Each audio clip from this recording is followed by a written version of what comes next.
Hai, Assalamualaikum. Hari ni saya ada benda sikit untuk nak tunjuk cara-cara nak jahit selipar seperti kasut juga. Tak nak bagi dia putus. Selipar-selipar yang jenis pakai gam tepi ni kan.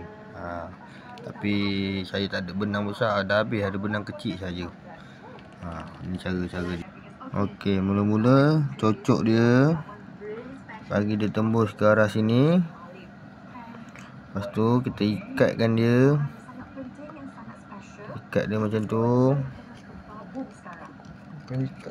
Tarik dia. Kita tarik dia.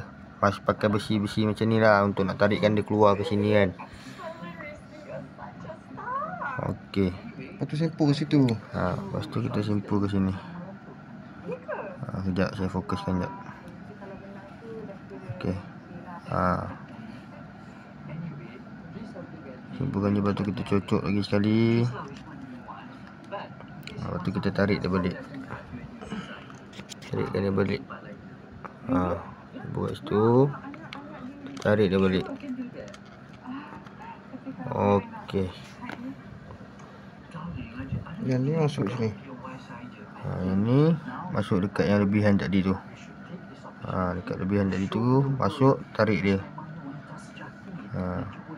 Supaya dia kemas lah.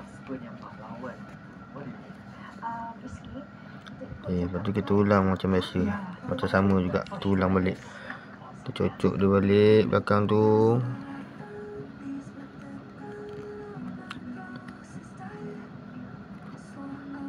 Okey.